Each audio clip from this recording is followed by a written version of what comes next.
नमस्कार, मैं छत्तीसगढ़ अखबार के यूट्यूब चैनल इंडिया आजकल के स्टूडियो से सुनील कुमार। आज थोड़ा ख़ास दिन है। आज इस कमरे में जहां मैं रिकॉर्डिंग कर रहा हूं, यहां शायद 30, 40 या 50 लोग मौजूद हैं। उतनी कुर्सियां तो आ नहीं सकती, जगह जहां मिली जिसको वहां बैठे हुए हैं। बच्चे हैं स्कूल के, धमतरी के अजीम प्रेम जी स्कूल के बच्चे यहाँ आए हुए हैं। अजीम प्रेम जी फाउंडेशन एक अच्छा स्कूल वहाँ चलाता है। वहाँ के शिक्षक शिक्षिका वहाँ के बच्चों को लेकर हमारे अखबार को दिखाने के लिए यहाँ पर आए हुए हैं। अखबार का काम उन्होंने देखा है, छपाई का काम अभी देखेंगे। इस बीच में चूंकि मुझको अपनी नौकरी भी पूरी करनी रहती है, तो YouTube की रिकॉर्डिंग भी हम उनको दिखा रहे हैं। वो सारे लोग इस कमरे में अभी मौजूद हैं, इसको देख रहे हैं। वो चूंकि बच्चे यहाँ पर हैं, इसलिए मैंने सोचा आज का एक विषय ऐसा रहना चाहिए जो स्कूलों से जुड़ा हुआ हो, बच्चों से जुड़ा हुआ हो। बहुत ही ज़रूरी मामला है ये। भारत सरकार की एक रिपोर्ट सामने आई है कि किस प्रदेश में, पूरे देश के लिए रिपोर्ट है ये, भारत सरकार की रिपोर्ट है, इसलिए मैं इसके ऊपर ज़्यादा शक भी नहीं कर रहा हूँ, जो बतलाती है कि छत्तीसगढ़ के स्कूलों में लड़कियों के लिए शौचालय की क्या स्थिति है। ये बतलाती है रिपोर्ट। ये पूरे देश के हर प्रदेश के बारे में बताती है। ये केवल शौचालयों के बारे में नहीं बताती है, पढ़ाई का स्तर कैसा है, पानी वहाँ पर है कि नहीं है। लेकिन हम खासकर छात्राओं के मामले में शौचालयों का इसलिए हम मुद्दा इसको बना रहे हैं, इसलिए इसको एक बड़ा अहम मुद्दा मान रहे हैं कि उसके बिना बहुत सी लड़कियों को पढ़ाई छोड़ देने की नौबत आती है। नहीं जा पाती है बच्चियाँ स्कूल। कई जगह ऐसा हुआ है। अब मैं देख रहा हूँ, आंकड़ों को देख रहा हूँ, थोड़े से आंकड़े गिनाने पड़ेंगे जिस पे मेरा बड़ा भरोसा नहीं रहता। लेकिन छत्तीसगढ़ के सरकारी स्कूलों में करीब 19% स्कूल ऐसे हैं जहाँ लड़कियों के लिए अलग से शौचालय नहीं है। लड़कों का और लड़कियों का एक ही कॉमन शौचालय है, जहाँ पर ऐसा 19% स्कूलें हैं ऐसी। हम आप सभी लोग जानते हैं, यहाँ जितने बच्चे हैं ये भी तकरीबन जानते हैं। बहुत से छोटे छात्र छात्रा भी हैं यहाँ पे, लेकिन ये भी सब जानते हैं कि लड़कियों को, महिलाओं को अपने माहवारी के दिनों में एक अलग ज़रूरत पड़ती है शौचालय की। उनको पानी की ज़रूरत पड़ती है, शौचालय की ज़रूरत पड़ती है, उनको डस्टबिन की ज़रूरत पड़ती है। जब 19% स्कूलों में लड़कियों के अलग से शौचालय नहीं है तो उनकी क्या हालत होती होगी, आप अंदाज लगाइए। जो साथ में पढ़ने वाले लड़के हैं, ज़रूरी नहीं है कि हर जगह वो बहुत जिम्मेदार हों। कई जगह मजाक उड़ाते होंगे, कई जगह उत्सुकता उनको रहती होगी कि ये क्या हो रहा है लड़की को। जब शौचालय नहीं है लड़की के लिए अलग से, तो उसके लिए अलग से डस्टबिन कहाँ आएगी कि इस्तेमाल किए हुए सैनिटरी पैड को वो कहाँ डाल सके। ऐसे कई इलाके हैं जहाँ पे लड़कियाँ माहवारी के दिनों में स्कूल नहीं जा पाती क्योंकि वहाँ पर शौचालय नहीं है। अब आप सोचिए, हर महीने उसके 3-4 दिन की पढ़ाई अगर इसी तरह से प्रभावित होती है। ये अलग बात है कि जब मेरिट लिस्ट हम देखते हैं किसी भी बोर्ड इम्तिहान की, तो उसमें लड़कियाँ ऊपर रहती हैं लड़कों से, होशियार रहती हैं, ज़्यादा मेहनत करती हैं, ज़्यादा आवारागर्दी कम करती हैं या नहीं करती हैं, इसलिए लड़कियाँ अव्वल रहती हैं, ऊपर रहती हैं। लेकिन समाज और सरकार क्या कर रहे हैं उनके साथ? अगर उनके स्कूलों में अलग से शौचालय भी नहीं है उनके लिए, तो कैसे उनका काम चलता होगा? ये बहुत बड़ी बात है। ऐसे ही बहुत सारे ऐसे स्कूल हैं जहाँ शौचालयों में ठीक से पानी का इंतजाम नहीं है, वहाँ पे दिक्कत होती है लड़कियों को अलग से। मैं छत्तीसगढ़ का बिलासपुर, जहाँ पर कि हाईकोर्ट बसा हुआ है, हाईकोर्ट सीधे दखल दे रहा है स्कूलों के मामले में, सीधे दखल दे रहा है। सरकार को बार बार नोटिस जारी कर रहा है कि स्कूलों की हालत क्यों है, यहाँ शिक्षक क्यों नहीं है, यहाँ शिक्षिकाएं क्यों नहीं है, ये बच्चे क्यों सड़कों पर आकर आंदोलन कर रहे हैं। हाईकोर्ट सरकार से पूछ रहा है, हलफनामा दो कि बच्चों को आंदोलन करने सड़क पे क्यों आना पड़ रहा है। ऐसे हाईकोर्ट वाले शहर बिलासपुर में हालत ये है। 2 दिन पहले खबर छपी थी वहाँ की कि एक सरकारी स्कूल ऐसा है जिसमें बच्चियों को कोई शौचालय न होने से उनको मैदान में किसी कोने में जाना पड़ता है। और शिक्षिकाएं जो हैं, उन्होंने पास के किसी एक घर में 200 रुपये महीने देकर ये तय किया है कि उस घर का, परिवार का, वहाँ का वो बाथरूम इस्तेमाल करेंगी। कैसी भयानक स्थिति है, कैसे शिक्षिकाएं वहाँ पूरे समय रह सकती हैं।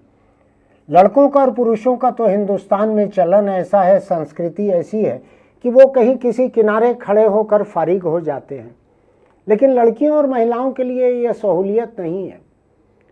तो ये बिलासपुर हाईकोर्ट जहां नोटिस जारी कर रहा है सरकार को बार बार, वहां के एक स्कूल की हालत ये है। अब मैं आंकड़े और देखता हूं तो जब ये सर्वे किया गया, भारत सरकार की तरफ से सर्वे किया गया छत्तीसगढ़ के स्कूलों में, जिसमें मिला कि 19% स्कूलों में लड़कियों के लिए अलग से शौचालय नहीं है। उसी सर्वे का एक दूसरा आंकड़ा मैं बतलाना चाहता हूं।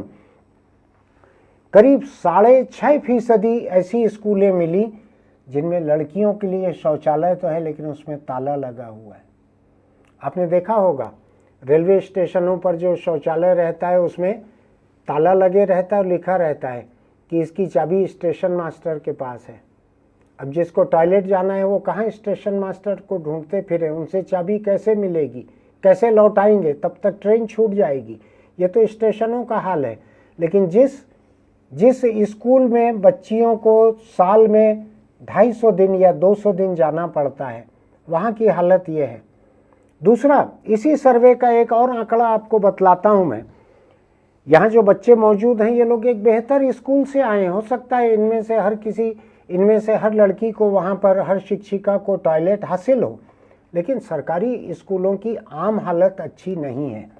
भारत सरकार का सर्वे बतलाता है कि करीब 19% स्कूलों के शौचालय इस्तेमाल के लायक ही नहीं है।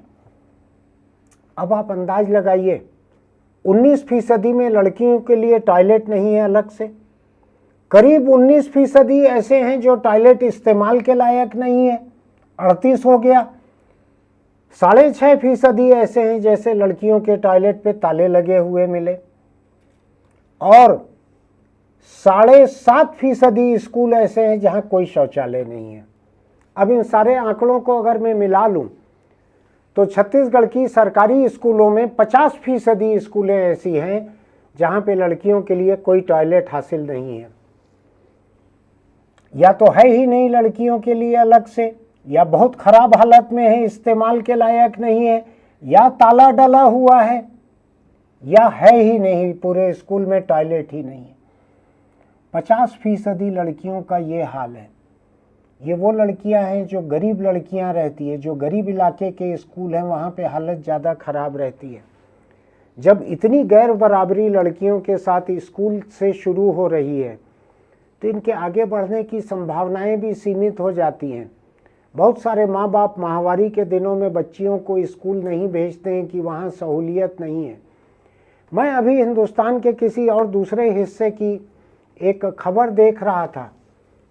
एक बच्ची को स्कूल में माहवारी शुरू हो गई और उसने जब कहा स्कूल के टीचर्स से कि उसको सैनिटरी पैड की ज़रूरत है तो उसको 1 घंटे खड़ा कर दिया गया वहाँ पर।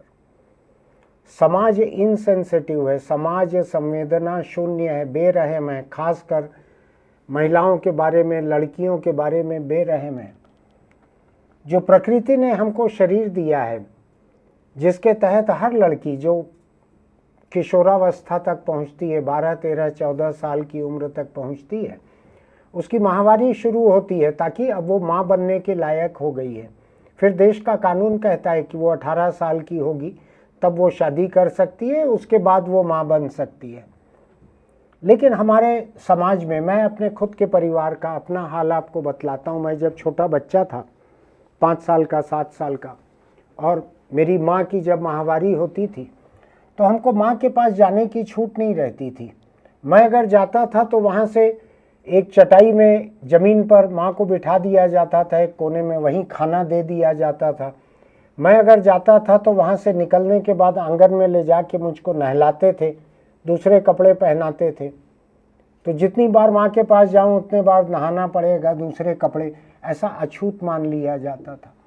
एक तो समाज में लड़कियों की माहवारी को लेके इतने किस्म की धारणाएं फैली हुई हैं कि जैसे कोई अशुद्ध बात है, ये मंदिर में नहीं जाना है, ये मस्जिद में तो जाते नहीं है, मंदिर में नहीं जाना है, किसी दूसरी जगह नहीं जाना है। इस तरह के रोक टोक लगा दिए जाते हैं। घरों में, परिवार में, पूजा के समय, शादी के समय लड़कियों को, महिलाओं को अलग रख दिया जाता है। धार्मिक और सामाजिक सोच ऐसा है, वो इस बात को भी पूरी तरह से अनदेखा करता है कि लड़कियों और महिलाओं के शरीर की ये जो खूबी है, जो प्रकृति ने उनको दी है, तकलीफ झेलने के बाद भी यही चीज़ है जो उनको माँ बनने की क्षमता देती है। और मेरे शरीक है जितने आदमी, मर्द या लड़के जितने भी पैदा हुए हैं, सब किसी न किसी महिला से पैदा हुए हैं। इसलिए पैदा हुए हैं कि उसको माहवारी होती थी, वो माँ बनने की क्षमता उसकी थी। उस बात को हमने छुआछूत से जोड़ दिया। तो लड़की जो है अपने परिवार में भी परेशान रहती है। परिवार में किसी लड़की को माहवारी के दौरान पता नहीं कैसा कैसा उसको अछूत बनाना, उसको अलग रखना, ऐसा कुछ होता होगा। मैं नहीं जानता, अभी मुझको बहुत सालों से ऐसे परिवार का वास्ता नहीं पड़ा है, सामना नहीं हुआ है, लेकिन होता होगा ऐसा भेदभाव। अब मैं सोच रहा हूँ कि सरकार की स्कूलों का अगर ये हाल है, ये आंकड़े मैंने जो गिनाए हैं भारत सरकार की रिपोर्ट के आंकड़े हैं, थोड़ा सोचिएगा इस बारे में। 19% में लड़कियों के लिए अलग शौचालय नहीं, 6.5% में ताला लगा हुआ मिला, 19% में शौचालय इस्तेमाल के लायक ही नहीं है, और 7.5% स्कूलों में टॉयलेट ही नहीं है। 50% हो जा रहा है, यानी आधी छात्राएं ऐसी हैं जिनको शौचालय हासिल नहीं है। बाकी बातें तो छोड़ ही दीजिए। बहुत तरह की हमको सुनने मिलती है कहानियाँ कि एक वेंडिंग मशीन ऐसी लगाई गई है जिसमें लड़कियों को सैनिटरी पैड मिल जाएगा, ये होगा, वो होगा। कहीं कहीं होता होगा, सरकार की अपनी नीयत रहती है खरीदारी के पीछे। मैं बच्चे यहाँ हैं, बहुत ज़्यादा बोलना नहीं चाहता सरकार के खरीदारी की नीयत के बारे में, लेकिन ये कैसी स्थिति है, क्या हालत है ये, इसके बारे में सबको सोचने की ज़रूरत है। ये सरकार क्यों नहीं सोच पा रही है इस बारे में? महिला बाल विकास विभाग है, एक महिला परंपरागत रूप से उसकी मंत्री रहते आई है। क्यों ये विभाग नहीं सोचता है इस बारे में?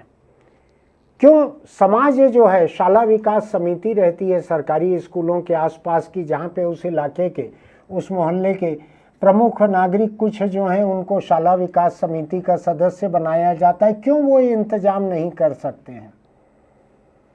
खराब लगता है मुझको जब मुझको ये पढ़ने मिलता है कि छत्तीसगढ़ का दूसरा सबसे बड़ा शहर बिलासपुर, जहाँ पर हाईकोर्ट के जज बैठे हैं जो सरकार को रोज नोटिस जारी कर रहे हैं, वहाँ पर सरकारी स्कूल की बच्चियों को खुले मैदान में जाना पड़ रहा है और वहाँ की टीचर्स को पास के घर में 200 रुपये महीने देकर जाना पड़ रहा है। मेरे सामने एक दूसरी खबर है इसी से जुड़ी हुई। हाईकोर्ट ने कहा कि जब सरकारी स्कूलों को ग्रांट मिलती है उसके बाद ये क्यों हो रहा है कि 150 सरकारी स्कूलों में टॉयलेट ही नहीं है। हाईकोर्ट ने स्कूल शिक्षा सचिव को नोटिस भेजकर जवाब मांगा है। कितना चीज़ का जवाब मांगेंगे स्कूल शिक्षा सचिव से? कहीं पे शिक्षक नहीं है, कहीं इमारत नहीं है, कहीं टॉयलेट नहीं है, कहीं पानी नहीं है, कहीं किताब नहीं है, कहीं कुछ नहीं है। कब तक चलेगा ये सिलसिला?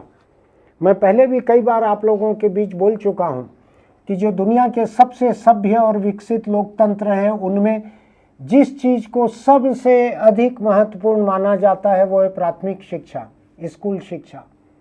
स्कूल शिक्षा के लिए सबसे बड़ा बजट रखा जाता है, स्कूली बच्चों को सबसे महत्वपूर्ण माना जाता है। हमारे यहाँ दिल्ली में सरकार ने जाके नॉर्वे से सीखा कि स्कूलों को कैसे रखा जाए। अरे केरल जाके भी सीख सकते हैं, जहाँ पर लड़कियों की संख्या लड़कों से ज़्यादा है, जहाँ पे 100% लड़कियाँ शिक्षित हैं, 100% लड़के शिक्षित हैं, 100% साक्षरता दर है जिस केरल की। 80-85 साल की महिलाएं भी 5वीं का इम्तहान देती हैं, इतना उत्साह है लोगों में। क्यों हम वैसी जगहों से नहीं सीख पा रहे हैं? क्यों छत्तीसगढ़ जैसा प्रदेश जिसमें कि खदानों के खनिज से मिलने वाली अपार कमाई है, जिस कमाई से बड़े बड़े प्रोजेक्ट चलते हैं, क्या हमारी सरकारी स्कूलों में लड़कियों के लिए शौचालय बनाना ये प्राथमिकता नहीं होनी चाहिए?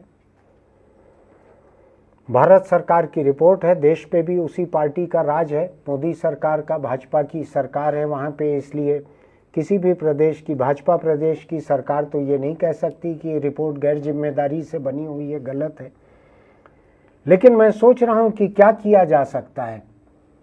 इस सरकार को, भारत सरकार की इस रिपोर्ट को गंभीरता से लेकर ये कमर कसना चाहिए कि हम 100% स्कूलों को अपनी बच्चों के लिए, अपनी बच्चियों के लिए दोस्ताना बनाएंगे।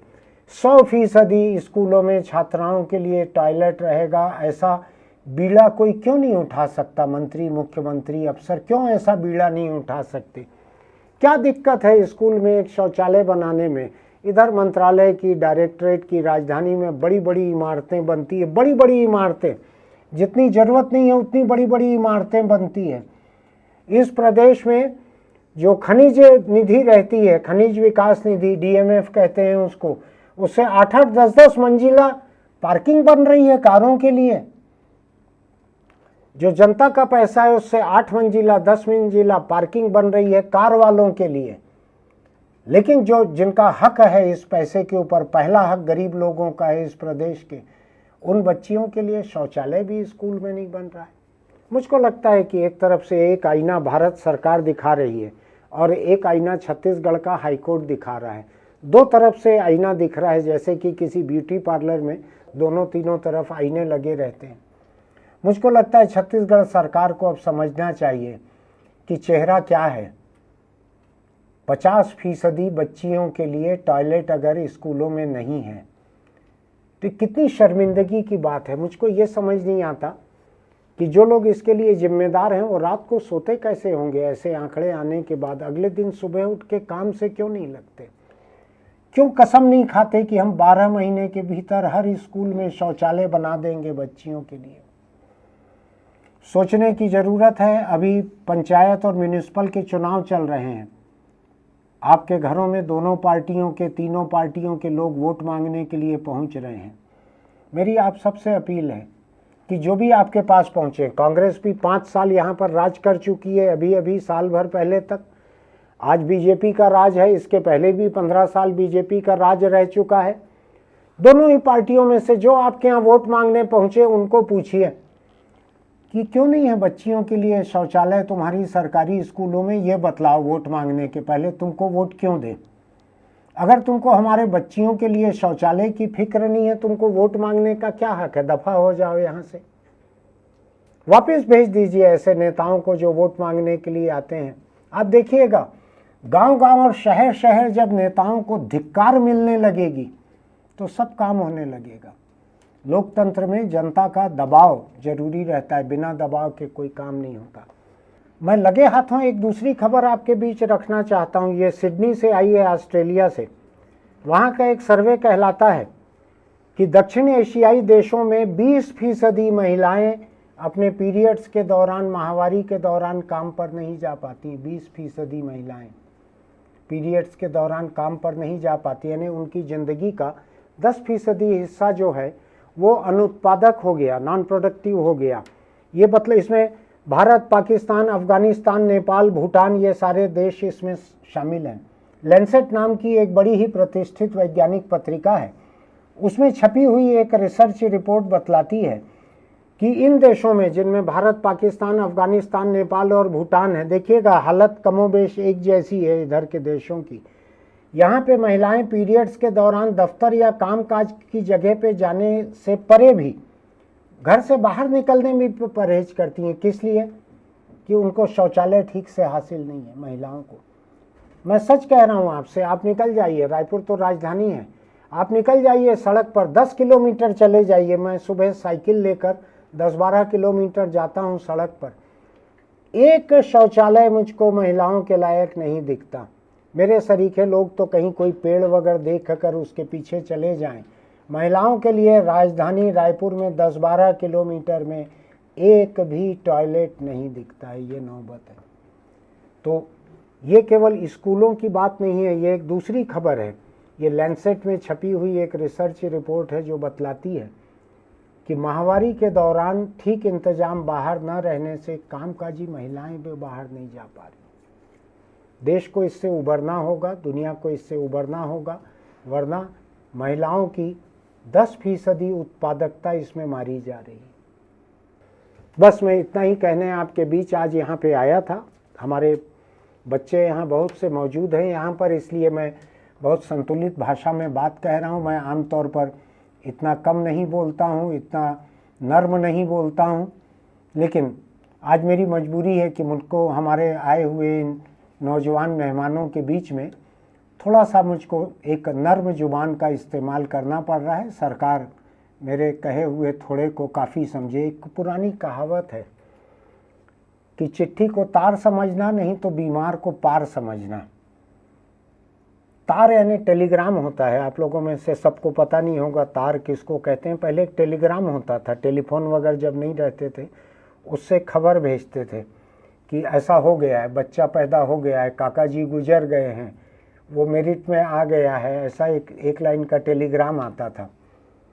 अब नहीं है, तो मैं उसी लाइन का इस्तेमाल कर रहा हूँ। तार उसी को कहते थे टेलीग्राम को, कि चिट्ठी को तार समझना। मेरे लिखी हुई 5 पैसे का जो पोस्ट कार्ड आता था उसकी बातों को टेलीग्राम जैसा इम्पॉर्टेंट समझना, वरना बीमार को पार समझना। जो पार्टी बच्चियों के हक का ख्याल नहीं रखेगी उस पार्टी का चुनाव में बुरा हाल होगा। इतना मैं मेरी तरफ से कह रहा हूँ। आपके यहाँ जो वोट मांगने आए उनको आप ज़रूर कहिएगा, अपना वोट मुफ्त में किसी को मत दीजिएगा, पहले 10 बात सुनाइएगा, उसके बाद कहिएगा। जो बच्चे हैं छत्तीसगढ़ के उनको भी मैं कहूँगा, आप अपने स्कूल के आसपास से कोई नेता निकलते मिले तो 10-20 बच्चे मिलके उनको घेरिएगा, पूछिएगा हमारे स्कूल में टॉयलेट क्यों नहीं है, पानी क्यों नहीं है, बाउंड्री वॉल क्यों नहीं बनी है, आप वोट मांगने घूम रहे हो, इसका क्या करोगे, पहले बताओ, लिख के दो हमको। अहिंसक तरीके से कीजिएगा, लेकिन कीजिएगा ज़रूर। चलते चलते एक छोटी सी सलाह, अगर आप दोपहियों पर चलते हैं तो हेलमेट लगा कर रखिएगा, उसका बेल्ट नीचे से बांध कर रखिएगा, चाहे चलाएं चाहे पीछे बैठें। एक भी दिन ऐसा नहीं गुजरता जब बिना हेलमेट लोग एक्सीडेंट में मारे न जाते हों। कई मामले तो ऐसे आते हैं जिसमें दो तरफ से मोटरसाइकिलों से आके लोग आपस में टकरा रहे हैं, दोनों तरफ के लोग मर गए, किसी ने हेलमेट लगाया हुआ नहीं था। आप अपने सिर का ख्याल रखिए, आपके सिर के भीतर एक दिमाग है, उससे पूरा शरीर चलता है, उसका ख्याल रखिए। वो इतना सस्ता नहीं मिलता है, एक बार गया तो मिलता नहीं है दोबारा। अपने परिवार पर रहम कीजिए, दोपहिए पर चलते हैं तो हेलमेट लगा कर चलिए। फिर मिलेंगे।